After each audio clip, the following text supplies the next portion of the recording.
Voici une nouvelle animation, illustrant deux autres principes du livre « Comment se faire des amis ».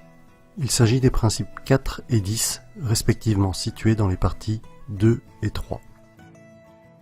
Lorsque j'étais plus jeune, quand des gens parlaient, je ne m'intéressais qu'aux sujets qui me plaisaient réellement. Soit des films que j'avais vus, soit un sport que je pratiquais, soit les jeux de société ou jeux vidéo sur lesquels je passais du temps. C'était un peu particulier dans le sens où, si je discutais avec quelqu'un et qu'il me racontait le dernier film qu'il avait vu au cinéma, je ne l'écoutais pas vraiment et je pensais plus au moment où je pouvais reprendre la parole pour discuter de mon dernier film que j'avais vu moi.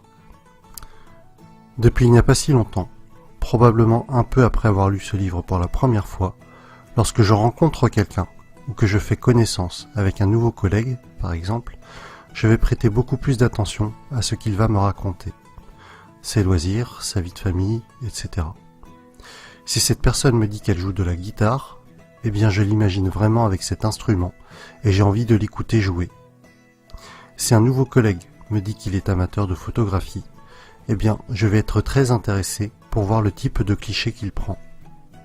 Il y a une nette distinction entre ces deux périodes de ma vie qui se vérifie par la quantité et surtout la qualité des relations amicales que j'ai à ce jour. Si vous avez des problèmes pour communiquer avec d'autres personnes ou que vous estimez avoir quelques soucis de sociabilité, comme c'était le cas pour moi auparavant, cela pourrait venir du fait que vous n'appliquiez pas le concept numéro 4 présenté dans le livre, qui est de s'intéresser sincèrement aux autres et à leurs passions, pas seulement se focaliser sur ce qui vous plaît vous.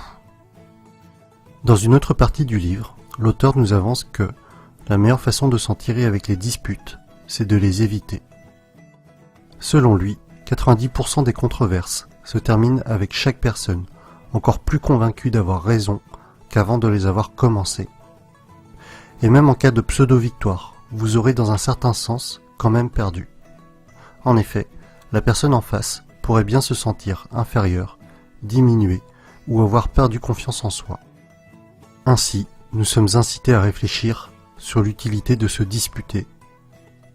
Est-ce que cela en vaut vraiment la peine de perdre du temps et de l'énergie pour une éventuelle victoire temporaire, avec en échange la contrepartie d'avoir l'autre personne se sentant mal? L'auteur avance même que, dans un couple, si une des deux personnes est en colère et crie, il est alors souhaitable que l'autre écoute calmement, sans contredire. En effet, si cela en vient à ce que les deux finissent par brailler, alors il n'y aura plus de vraie communication, mais seulement bruit et mauvaise vibration. Principe 10. Éviter les disputes, seul moyen de s'en sortir vraiment vainqueur. Et voilà pour cette nouvelle vidéo du livre « Comment se faire des amis ». J'espère que cette vidéo vous aura plu.